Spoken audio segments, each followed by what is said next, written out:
Jemaat yang diberkati, dikasihi oleh Tuhan Yesus Kristus, kita akan membaca, merenungkan bagian firman Tuhan dalam Alkitab. Untuk itu, mari berdoa, mohon bimbingan Roh Kudus. Terpuji-pujilah Engkau ya Allah yang kekal atas kehidupan dan penghidupan kami umat manusia.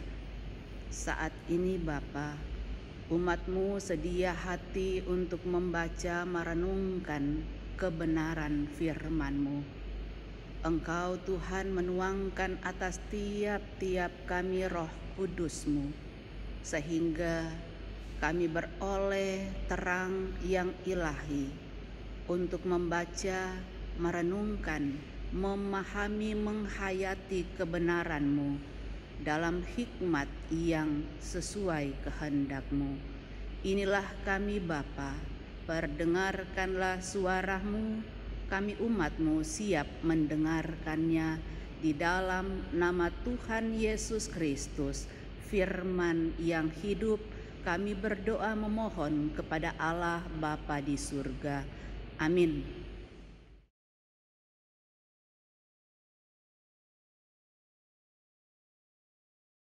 Saudara-saudaraku yang dikasihi oleh Tuhan Yesus Kristus, ketika kita ada dalam suasana yang boleh dikata, apakah kita merasa ada dalam suasana mencekam yang mengakibatkan ada rasa putus asa, kehilangan arah hidup? Karena siapapun kita, dalam posisi jabatan apapun kita di berbagai instansi, dalam status sosial apapun kita sedang dalam ancaman karena wabah COVID-19. Berbagai bencana mewarnai setiap langkah kehidupan umat Tuhan, setiap kehidupan manusia. Bukan hanya ketika kita ada dalam wabah COVID-19,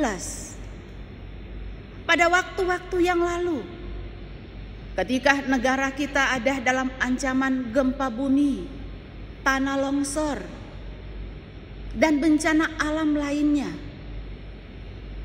Dahsyatnya peristiwa lepas peristiwa bencana yang melanda kita, yang melanda sesama kita. Bisakah kita bertanya, di mana Tuhan ketika kita merasa sedih, ketika kita merasa putus asa?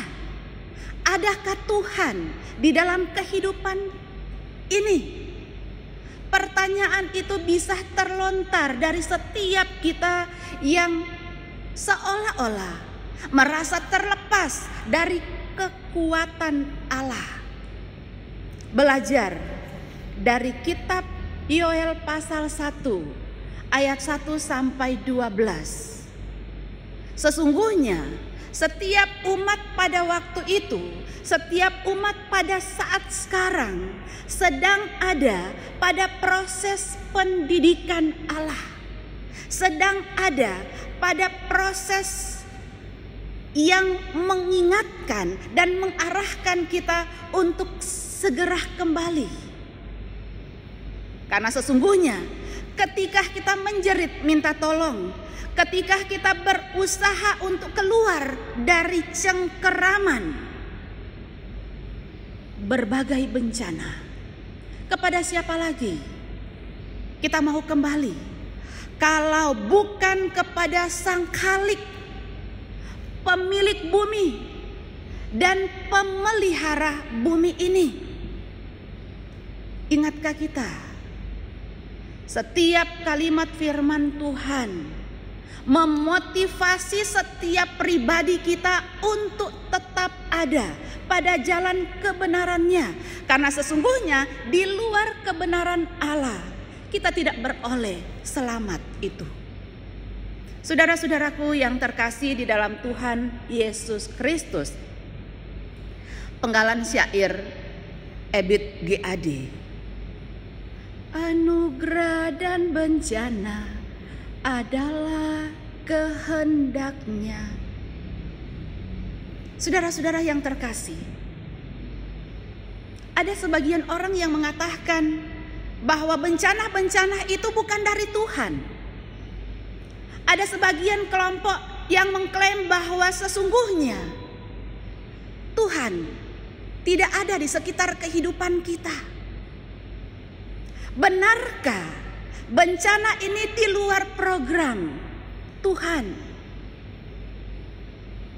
Kalau syair Ebit mengatakan anugerah dan bencana adalah kehendaknya, saya berani mengatakan bahwa ini bisa diaminkan karena Allah, Tuhan Sang Khalik, Dia yang menciptakan, Dia yang mengatur segala sesuatu sesuai posisi kebutuhan hidup manusia, dan Dia yang merancangkan.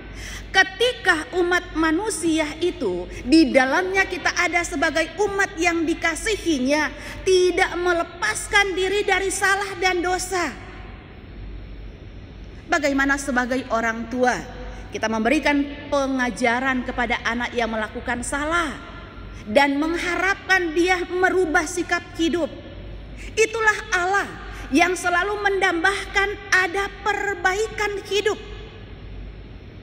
Karena sesungguhnya Allah mau kita berjalan, melangkah, menggumuli kehidupan ini sesuai dengan apa yang Dia tetapkan. Bukan sesuai dengan kata hati kita, bukan sesuai dengan keinginan kita. Oleh karena itu, bencana yang sempat melanda umat Tuhan pada masa lampau melalui wabah belalang, ada 4 proses perkembangan belalang. Dan semua proses belalang ini mengarah pada pemusnahan kebutuhan hidup yang menopang kehidupan setiap umat pada waktu itu. Yoel sebagai nabi Allah diarahkan untuk memperdengarkan suara peringatan Allah, bukan hanya kepada segelintir orang, tetapi kita melihat bahwa Alkitab menyatakan bahwa Allah memberikan teguran kepada para pemabuk.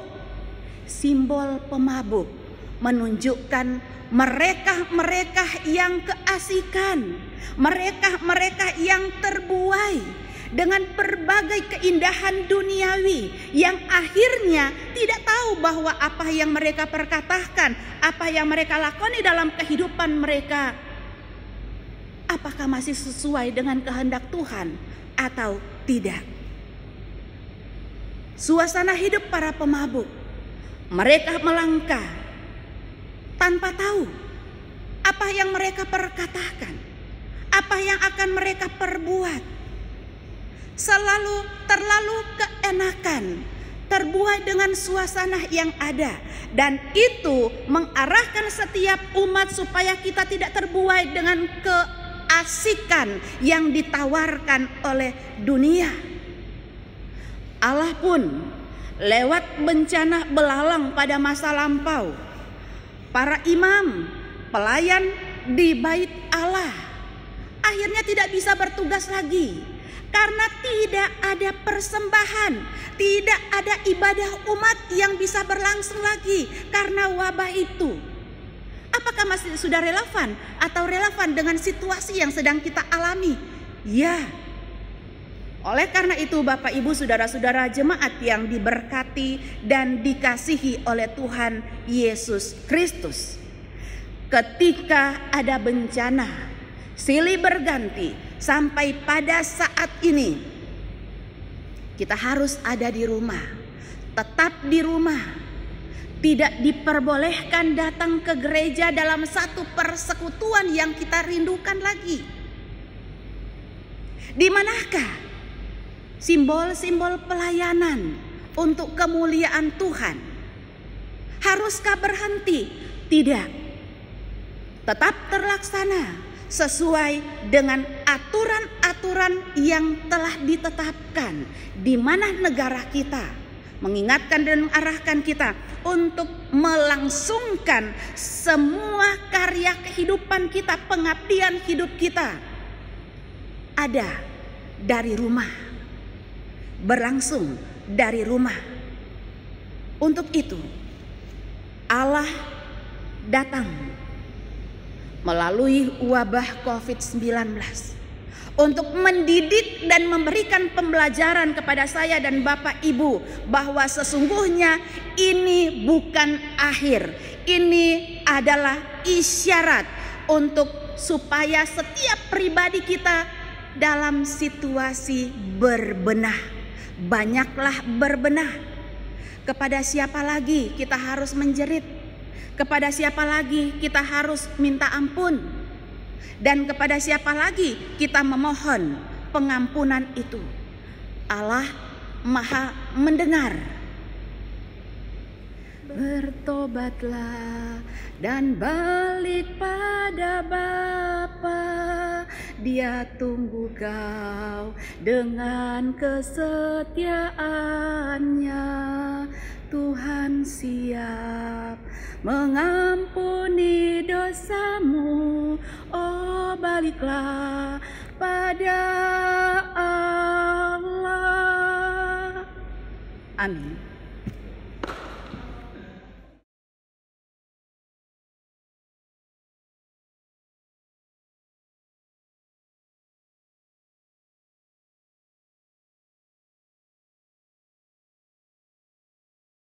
Saudara-saudaraku yang terkasih, arahkanlah hati dan pikiranmu kepada Tuhan dan terimalah berkat-Nya. Tuhan memberkati engkau dan melindungi engkau. Tuhan menyinari engkau dengan wajah-Nya dan memberi engkau kasih karunia. Tuhan menghadapkan wajah-Nya kepadamu dan memberi engkau damai sejahtera. Amin.